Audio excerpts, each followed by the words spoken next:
Wrestling fans around the corner, around the world, I'm Dan Marty. And I'm the fabulous Moolah. Tony Atlas, Mr. USA. I thought Halloween was just a joke. I thought Halloween was a couple of weeks ago. That's going to be my Halloween. I want to dress up like Moolah. Well, wrestling fans, a brand new Wrestling Insiders is next.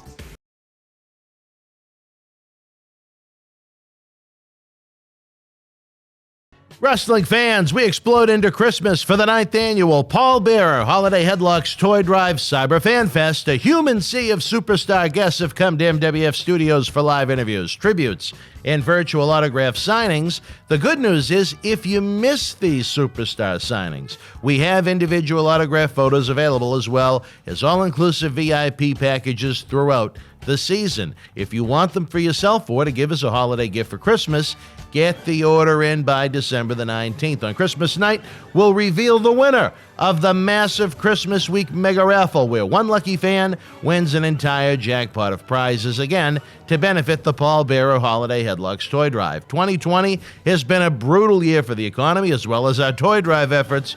We could use any and all the help you could give us. Be part of the professional wrestling community. If you're going to take part in any toy drive this year, let it be one where we update Santa Claus's GPS and honor Paul Bearer's memory. Head on over to BostonWrestling.com now. This is Mick Foley. This is Harley Race. This is Shelton Benjamin. This is Mr. Wonderful Paul Orndorff. This is the Monster Abyss. And this is Daniel Bryan. This is JBL, and you're watching the MWF. Be there live.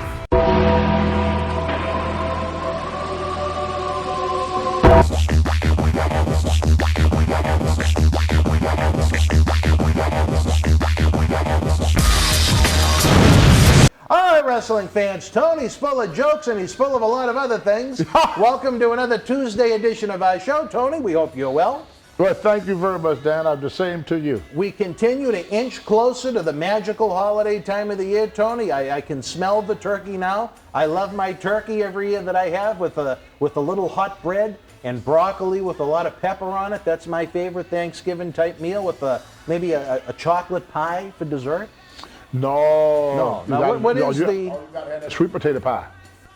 You have to go out there and find you a sweet potato pie. I'm telling you, it's the best pie in the world. You put a little whipped cream on that, Mama Jama. A sweet potato pie is about the best tasted pie for Thanksgiving. But I like my turkey the way you do. A lot of pepper and you got to have the garlic. Got to have the garlic on it. I'm sure you know what Moolah's favorite kind of pie was. No, what was it? Poontang. What about Lenny Papa? Well, Lanny is... He's like hot dog. Lanny's got a dessert in and of himself. He's like them sausages, huh? Did you know that Lanny's moving to Ecuador? I don't understand. I'm not 100% sure what the angle is off of this. Probably but he's met a woman leaving there. Florida and he's moving to Ecuador. Probably got a woman. I moved from Virginia to Maine because of a woman. You think he's got a woman? Probably, yeah. Himself? Because, hey, I moved from Virginia to Maine for a woman. Well, that's not Ecuador. Well, love work. I moved for a while from the United States to Puerto Rico for a woman. How long did you live in Puerto Rico for? I lived there for 6 months. Oh, that's a decent enough chunk of time.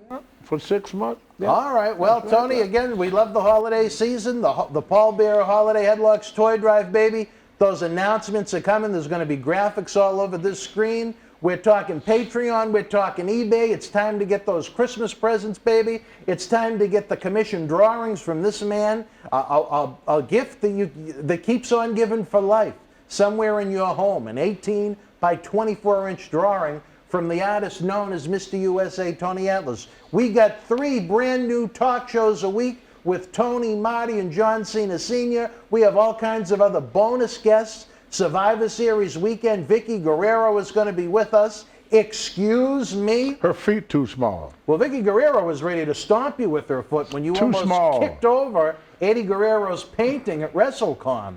Do you remember that? You were being walked on by a German woman, and when you tried to get up, you kicked the easel that the Eddie Guerrero painting was on, and it almost tipped over. Oh, she was mad, was she? Yes, she was. She was ready to kick the shit out of you. She was hot, brother. But she's a nice lady. You got pictures of that. I do. It'll be a lot of fun to have Vicky in studio with us Survivor Series weekend as part of the great Paul Bearer Holiday Headlocks Toy Drive. It warms my heart. I tell you this, Tony, we got to give a shout out to a gentleman that has been indirectly involved with this organization since he came out of the womb, our junior ambassador, 15-year-old Devon Brent. Tony, as you know, it's been a crazy time for these kids trying to learn on the computer instead of being able to go to school, to be social, to be around their friends. Well, let me tell you this, Tony. He had a rough time with it last spring. This fall, he sent me a screenshot of what the report card was looking like. All A's and B's, baby. Put him over. Well, put him over, brother. He's put him over. He a true American because he's a real American because he's doing good in made, school. What made America so great was the education of its people. And the more that these young people get involved in education, the more that America is going to be able to compete with the rest of the world. Education is a very, very, very important thing for the future of this country. We are not going to be using pay phones anymore. We're going to be using cell phones. Yeah. We are not going to be sending letters through the mail no more. We're going to be texting and emailing. So the sooner that American youth learn how to use technology and educate themselves to compete against the rest of the world, the sooner that we prevent ourselves from being a third world country. Well, and Dan, you bringing up the holidays, and when the holidays come around, the only thing that I could say to that is, Silent night, holy night, all is calm, all is bright, round young angel, mother and child, holy infant, so tender and man, sleep in heavenly peace.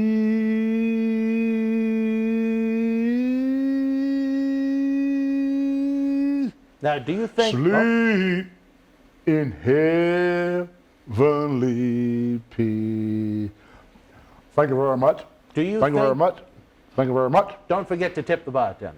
Tip the bartender. Do you think that Johnny's peace sleeps in heavenly peace? John Cena Sr. Oh, here we go.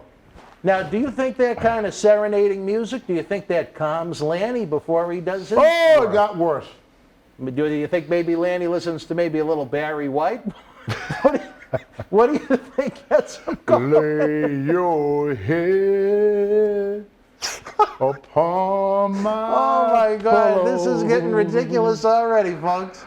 It's the holiday season, but you wanted to, I'm going to think, you're going to think tonight's topic of conversation is ridiculous, because I think I know the answer already. All right, Tony, we got an email from DB in Malden. He interested in your response on this one. I know for the past 6 years, this gentleman has been part of a comedy trio. During the recent WWE draft, the powers that be decided to put Kofi and Xavier Woods together as tag team champions on Raw, and in an attempt to try and elevate someone new, make Big E one of the top singles baby faces on the SmackDown brand, Tony. Do you think with his comedy background that Big E could be a serious threat as a baby face on SmackDown? I don't think anybody ever laugh at Big E. You don't think so? No, you got a guy that could bench press 600 pounds. You know Big E was one of the top power lifters. If you look at his record, he hold a lot of records out here in powerlifting. Mm-hmm. So when you look at a guy with a 6-inch chest, 35-inch thighs, a 32-inch waist, and 23-inch arm that can bench press 600 pounds, he is believable. Johnny Weaver, and don't start talking about let's go back and all that silly stuff. Johnny Weaver told me something one time. He said, I have to work my butt off, Tony, to get myself over with the people, to make the people believe in my ability in the ring. He said, all you have to do is walk through the curtain. You see, when people see you, what the promotion forget, when they see you, the first time I took my wife to an independent show, I said, what do you think of the wrestlers? And they had some great athletes on the show.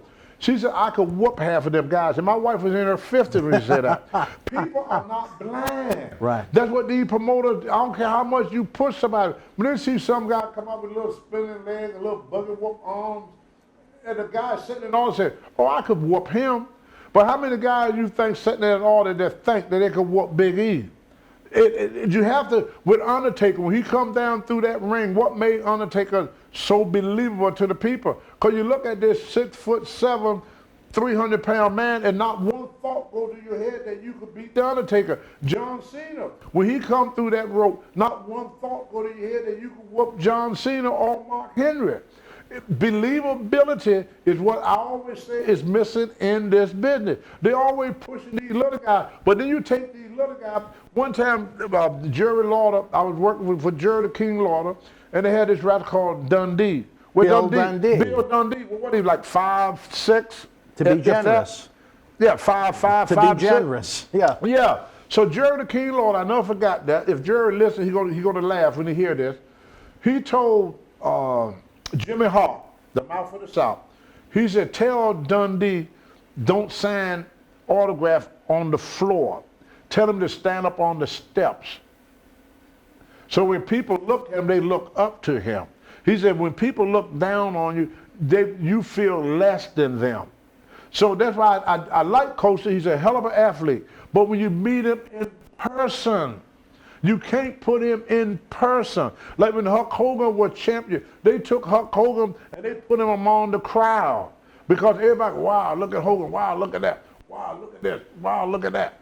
When you look at Kofi Kingston, hey, how you doing down there? How's the weather down there? You know, that's the thing. People go by 90% of information that the human body receives is through sight and hearing. You never doubt what you see. You may doubt what you hear, you may doubt what somebody tell you, but you will never doubt your eyes. And when people see a person, people know if that person is something they should be looking up to. It's very hard to look down at a person and look up at him at the same time. When people look at Big E, the first thing they do is say, man, look at the size of this guy. So they get impressed by him. People want to be impressed. They want to believe in this sport. I remember in the olden days, a guy would come up and say, is wrestling fake?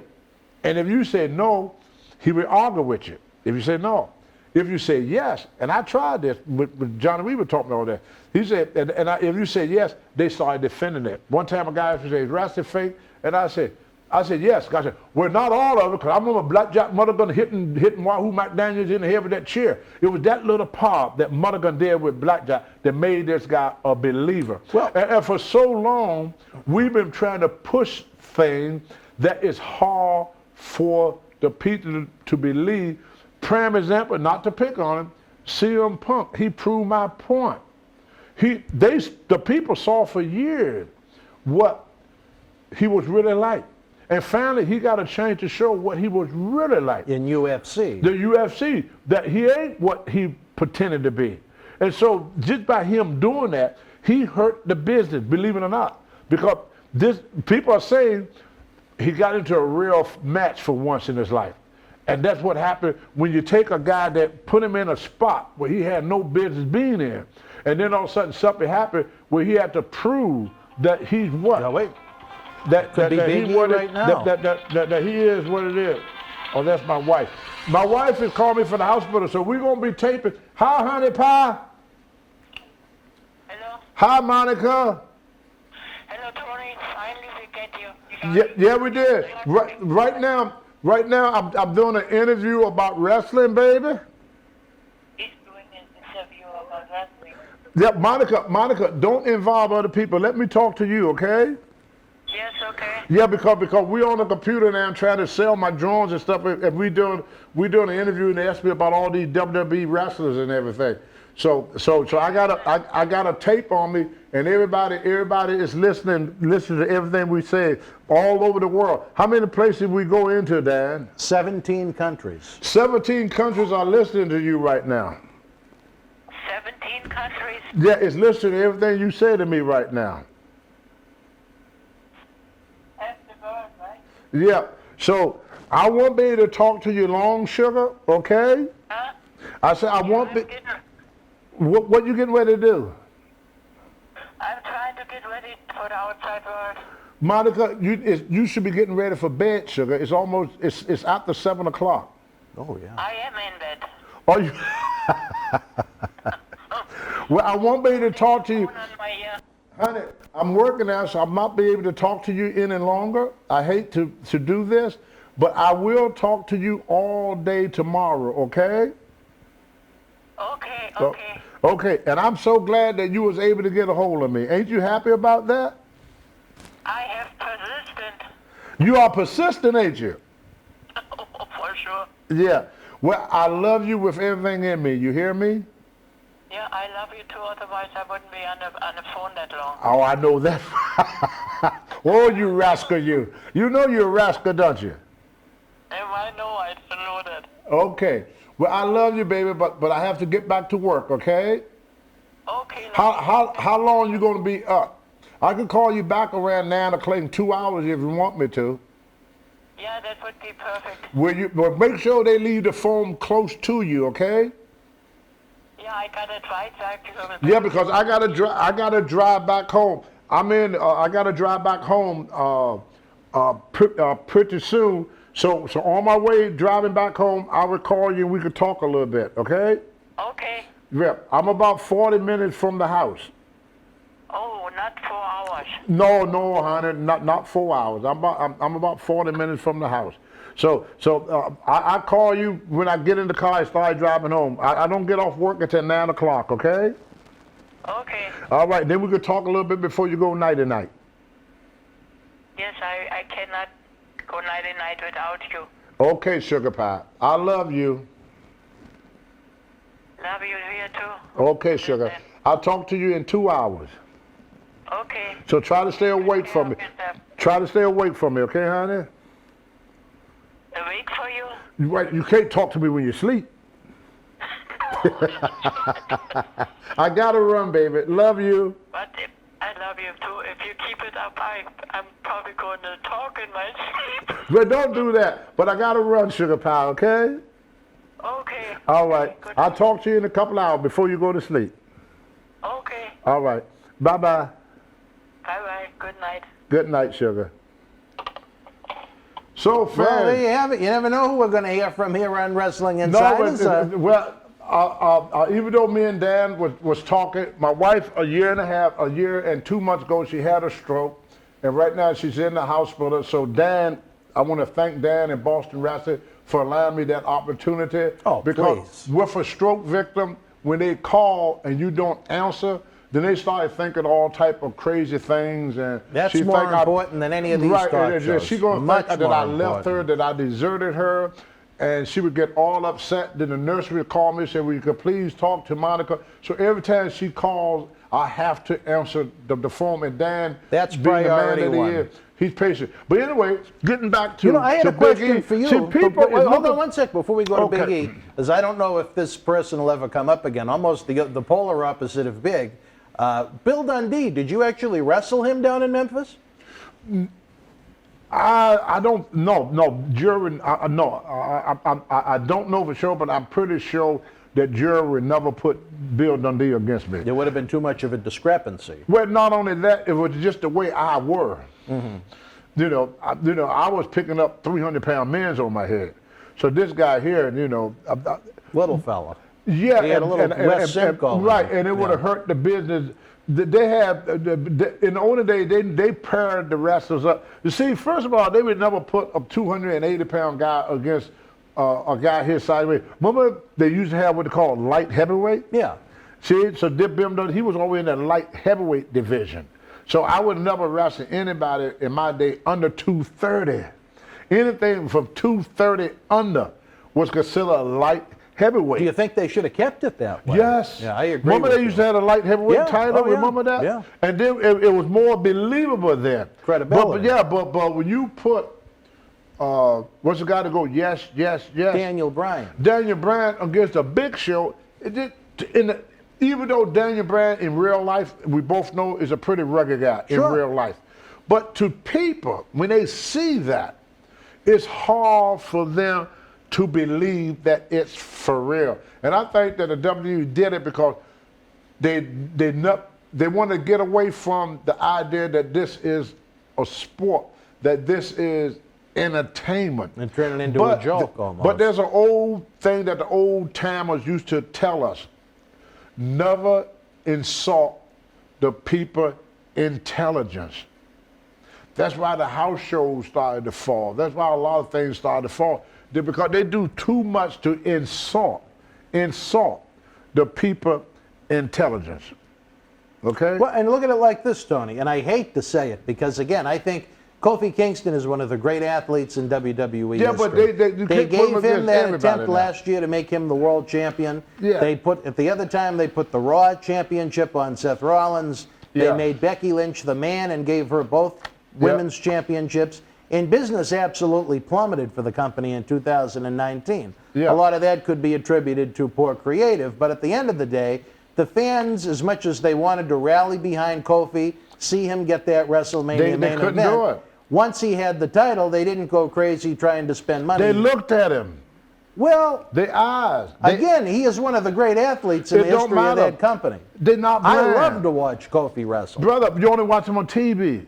That's what I love to watch him in person. Yeah, but you don't understand what it's hard for I'm you. talking about Right. the average fan. You're talking about the average fan. Well, they- I get that. I Right, understand. they buy the tickets. But do you think that where Big E has that comedy background, you think the fans will accept him as something serious now? Brother, one thing I learned about being big and strong, you act silly and people don't think you're silly.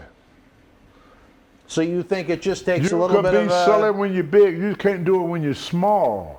That's why small guys, they call them, they got that little podium complex, because they too small to be a man and too big to be a midget. So they develop a complex, and they always have to try to prove to people that they something that they not. Whereas if you know that, I'll give you a prime example. All you people out there, you go to a restaurant to eat, and you sit at the counter, right? Here's a 6'3" or 6'4", 50-pound man reading the newspaper. 6'4", 250-pound man reading the newspaper. 5'2", 130-pound man reading the newspaper. Comprende? Yeah. You get on the airplane. People know this. You see it every day. You get on the airplane. The 6'4", 250-pound man sitting like this with the seat up. 5'4", 135 pounds. Let the seat all the way back. Yeah. Gotta have more room Yeah. than everybody else. Don't even And get me started on You're that. looking at this little freaking thing, and you want to just reach over and go bang. Yes, that's someone like that they needs- need so much damn room. Yeah, don't even get me started on that. Right, you see? You know what it's like to fly that as a is big person. Right, because the 6'4" man do not have to try to tell you. Johnny Weaver, back to him again. Yeah. I used to go to the ring. The one thing that hurt Rocky Johnson, if you ever watch his matches, he always posed when he wrestled. Yeah, he did. So he had this robotic look to him because he always tried to show the people he got muscle. I started off doing that. Then Johnny Weaver said, Tony, there's two things that you never have to show the people. That the moment you walk through the curtain, they already know it. I said, what are them two things? He said, first of all, you don't have to act black. They know you're black. Because I try to act like Thunderbolt, if you watch something on the tape. I said, I want to act black. Act black? How in the hell can you act black? You're black. No matter how you act, you stay black. Because I act like a Japanese or Caucasian ain't going to change the fact I'm black. So I don't need to act black. I'm black. As soon as I come through that curtain, they know I'm black. He said the sucker thing that you never have to prove to the people that you got muscle. So you don't have to pose in the ring. He said, so go in the ring and show people what they don't see. What they don't see is your athletic ability, your speed, and your knowledge of the wrestling. These are things you want to show the fan, not the fact that you black and not the fact that you got muscle. They know you got muscle when you come through the curtain. You don't have to flex your muscle for people to know you got muscle. You understand what I'm saying? And that's the same thing with Coaster. They try to make him into something. Just like if he wrestled Brock Lesnar, that hurt the business. Well, he did. That's who we lost the title to. But that hurt the business. Did it? Yeah, because if Brock Lesnar have to go through all that to beat a guy 100 pounds lighter Well, the match than only him, went about a minute. oh, that made sense. I didn't see the match, but anyway, they did it right. That was on the premiere when they went to Fox. Where they on did it right SmackDown. because people, they're not bland. I have said this for the past 30 years when I started on the independent circuit. And I'm a senior citizen. Yes, yes. I was on a show with you, and you told me a funny story about it. You said the kid that I wrestled. Vicente Ray Wasco and his breasts. Well, no, you told me something about he had a picture. Oh, right, He a showed picture of you together, right. He Yep, showed yep. a picture of me and him when he was At a a fan kid. fest, yep. When he was a kid. Well, anyway, me being a senior citizen, I walk into the ring. He was working the crowd. The people looking at him and said, Tony gonna kick your ass. The match ain't started yet. Was it because of his breasts? No, because they not bland. They not bland. Even if you had told me to put him over to them people, he can't do that. They not bland. We always acting like these people can't see. That's what we do. We insult their intelligence. We try to say, oh, this is the toughest guy, and they look at, I'm tough. And this other guy, yeah, you tough. You know, when I saw Stone Cold Steve Austin give Big Show the stunner, take it back 10 years, and I could see Vince asking Andre to do that. Andre said, people ain't gonna believe you could do that to the joint. The joint don't believe you could do that. If you think you could do that, try it. I wrestled Andre one time in Japan. I gotta find that picture and show it to you. You gotta text me and say, bring me the picture of you and Andre. You gotta show the fans. All right. I was in Japan, and I was so strong, they said, you think you could lift the joint? They want me to lift up Andre. I said, well, I don't know. I never lift nobody that heavy before. But Andre don't weigh as much as you could bench press. I had a 600-pound bench, so if you could bench 600, maybe you could get the joint up. I said, well, I'll try. So first I had to get him down, and then on his way up, and then I was going to press that. That was my idea. So I jump up. I used to have a pretty good drop kick in my young days. I drop kick Andre in the chest. You ever shot a bow and arrow? No. You ever see probably? Yeah. I was the arrow. No shit. Andre here, I go up, drop kick him, and went just like this. It looked like a bow and arrow. One of the Japanese guys named Peter Katashi or something, he said, that's the first time I saw a human bow, a human arrow. I mean, if you saw it on tape, I jump up, I drop kick. When I hit him, I went straight across. You went the other way. Just like that. Just like somebody was shooting a bow and arrow. I went out of the ring. I climbed back in the ring.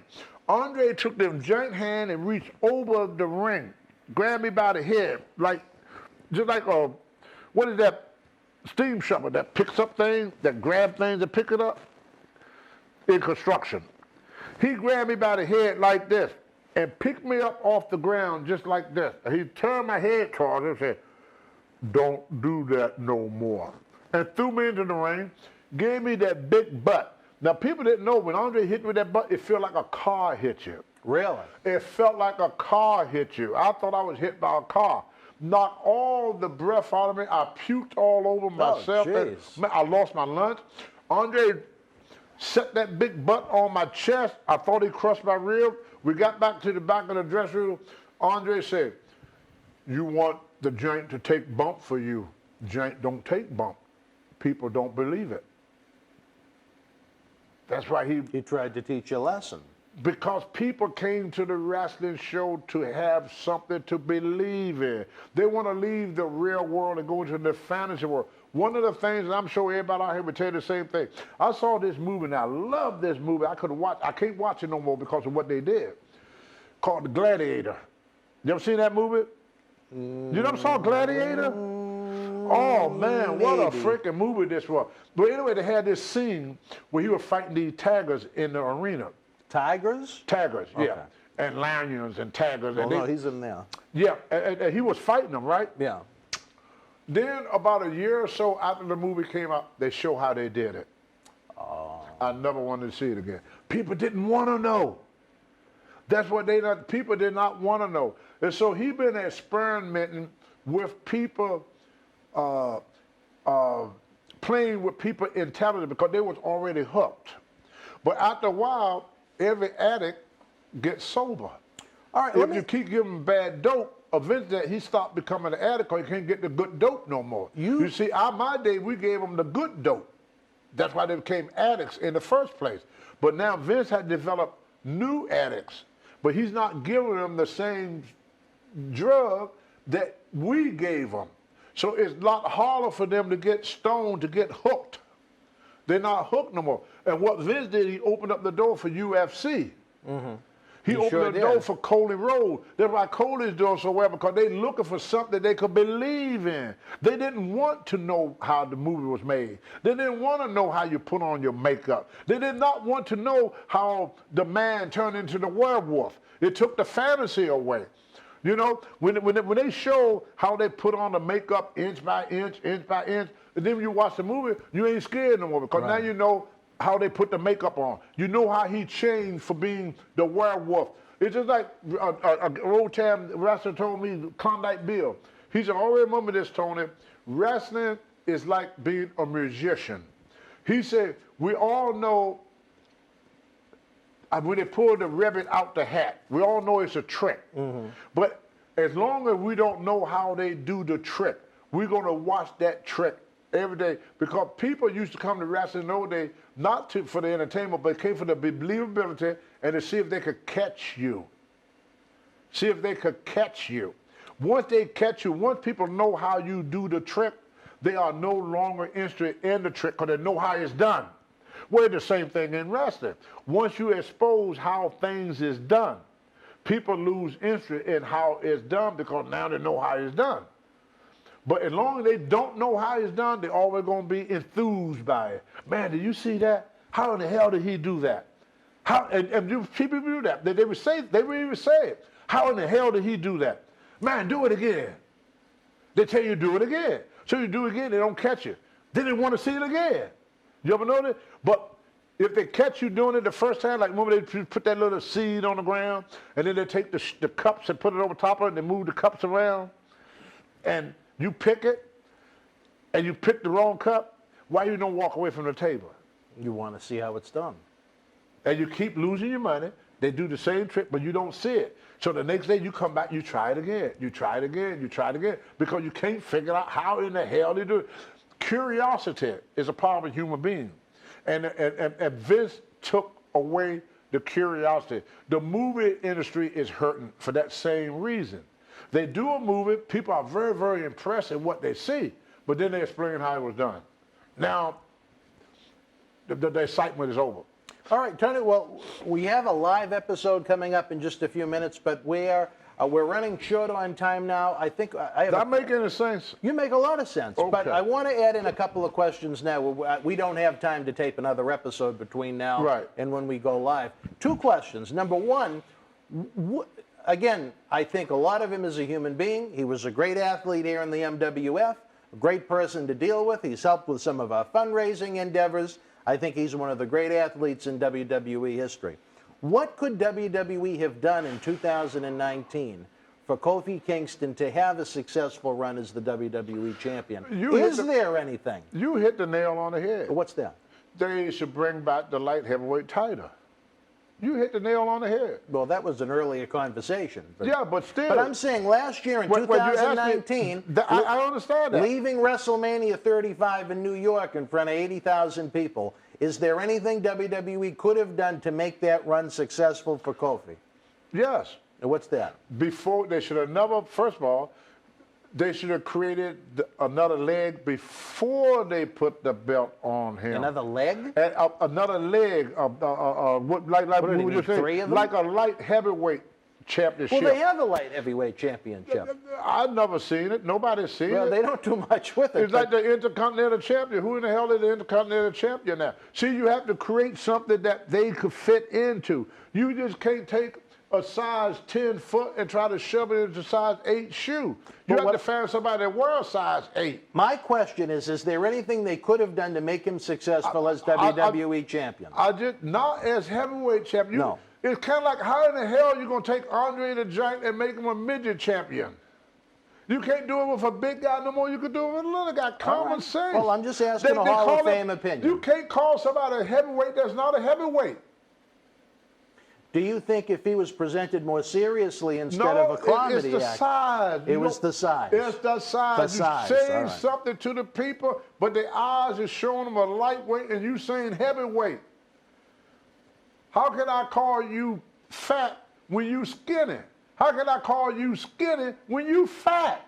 Thanks, Tony. Thanks. Yeah, I mean, but you know, not you. I'm just saying you in general. People are not blind. I don't know how many times I need to drive that home. When you say heavyweight, they expect Braun Strowman to come through the door. They expect at least somebody. At least somebody to it. You saying heavyweight? That's the part. You say heavyweight. In boxing, they would never put what's the guy there, Mayfield. They didn't give him the heavyweight title. Mayweather. Mayweather. They didn't give him the heavyweight title. They did not put him in the heavyweight division.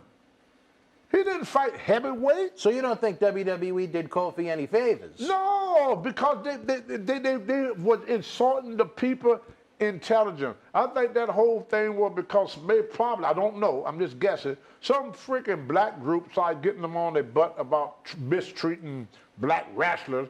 So they just picked the most easiest guy to get along with and made him champion. The fans really got behind Kofi. I think they'd have to do something with people accusing them of being racist. They had something to do with race. The fans really got behind Kofi. I think it was just a matter of they wanted it, and then they got their Christmas gift.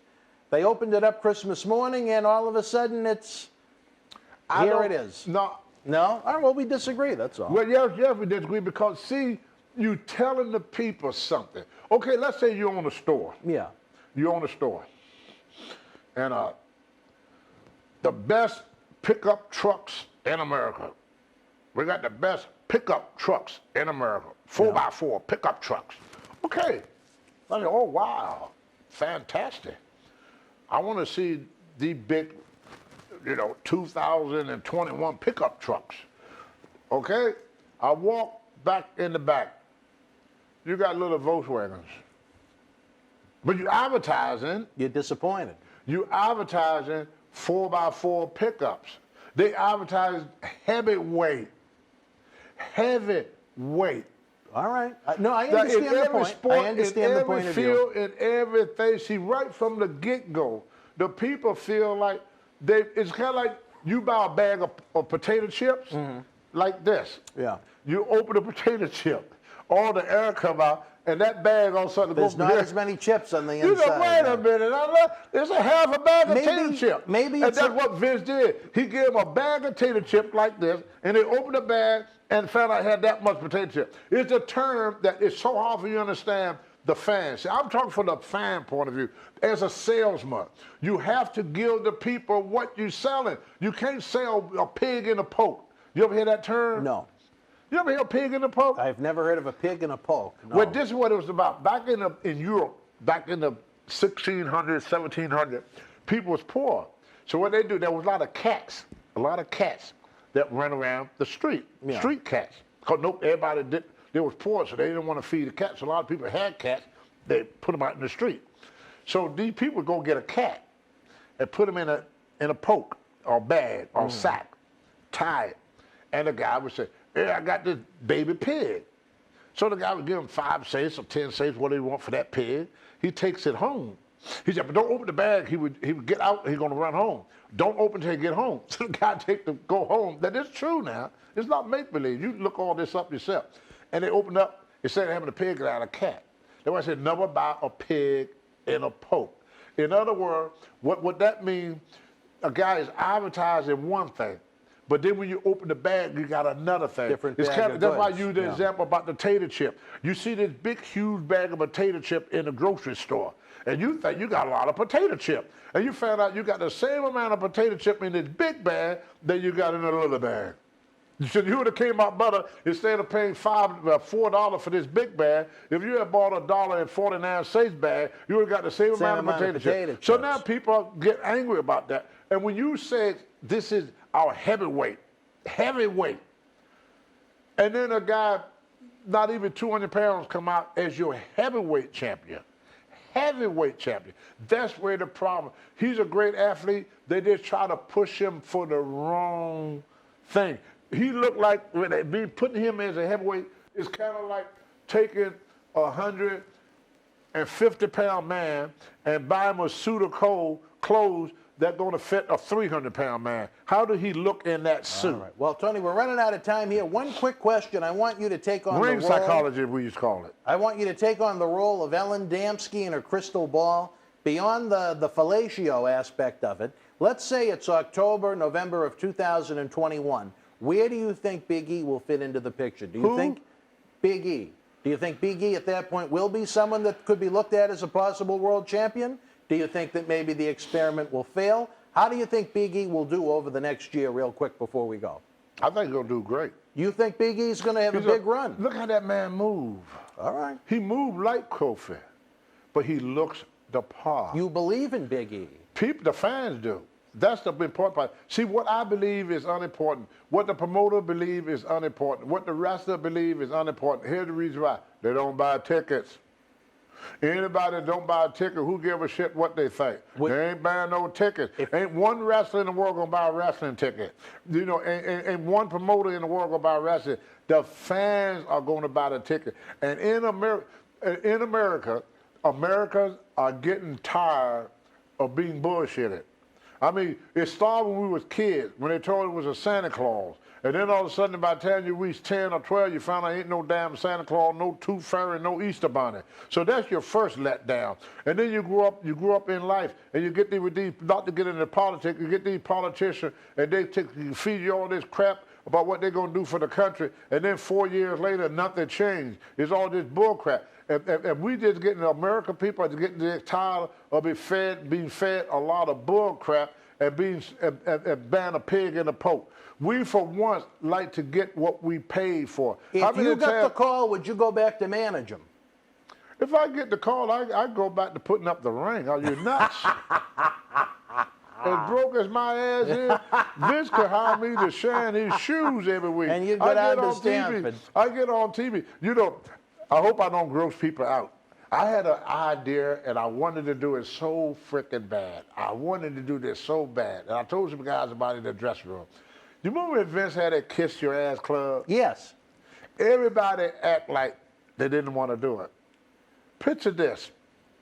He bring Tony Atlas out. He bent over and everything. And while he bent over, I put chapstick on. Then all of a sudden I go, yeah, Vince, bring that ass here. Bring that ass here. Act like I like it. Vince tried to pull away. I pulled Vince back. Vince jumped out the way. I rubbed my head. Come on, Vince. Let me kiss some of that pretty white ass of yours. See? Well, you know, I wanted to do that. I think there was a guy that had a better idea along what you were thinking when they were doing. See? When they were doing the ultimate of surprise. Well, when they were doing the Kiss My Ass Club with Vince, Lanny wanted to do the Kiss Myself Club. Oh, such. All right, wrestling fans, we're running out of time on this episode. We're getting ready to go live. If it is November, oh no, wait, it's still October, isn't it? October. If it's October the 23rd. It's October 23rd in your world, which it's not, we're getting ready to go live. For my partner in crime, my amigo, Mr. USA Tony Atlas, I'm Dan Marty. Don't forget, we'll be coming back at 10 o'clock with a review of last night's Monday Night Raw.